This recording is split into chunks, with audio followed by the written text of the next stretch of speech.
Hello friends, movies all about a আপনাদের স্বাগত।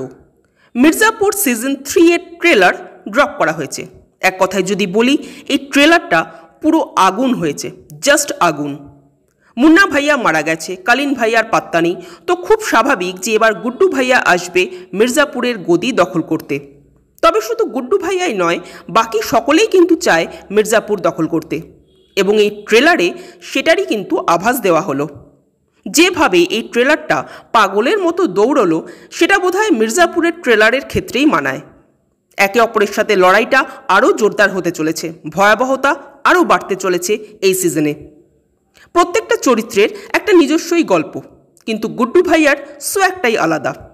তাকে এবার আরও বেশি হিংস্র মনে হচ্ছে, তার পাগলপন্থীটা যেন আরও বেড়ে গেছে।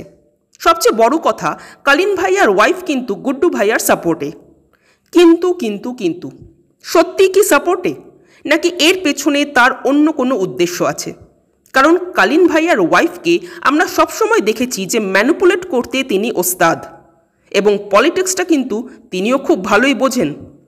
তবে ট্রেলারের সবচাইতে ট্রিমেন্ডাস মুহূর্ত হলো ট্রেলারের লাস্ট সিন, অর্থাৎ কালীন ভাইয়ার এন্ট্রি। আমি কিছুক্ষণ আগে গুড্ডু ভাইয়ার সোয়াগের কথা বলছিলাম, কিন্তু কালীন ভাইয়ার সোয়াগের কাছে কি সত্যিই কেউ পাত্তা পায়?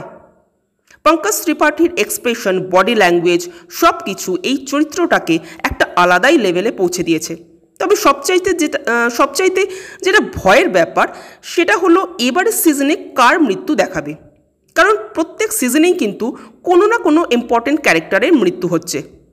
ভয়ের ব্যাপার বললাম এই জন্যই যে আর যার মৃত্যু দেখাক না কেন, কালীন ভাইয়ার মৃত্যু যেন না দেখায়। কারণ সেটা যদি হয় তো মির্জাপুর দেখার ইন্টারেস্টটাই চলে যাবে, মির্জাপুর খুব ফিকে হয়ে যাবে। যাই হোক, ওভারঅল এই ট্রেলারটা তো আমার দারুণ লাগলো। আপনাদের কেমন লেগেছে কমেন্ট করে জানাবেন, আর আমাদের ভিডিও ভালো লেগে থাকলে প্লিজ লাইক, শেয়ার ও সাবস্ক্রাইব করতে ভুলবেন না। Thank you.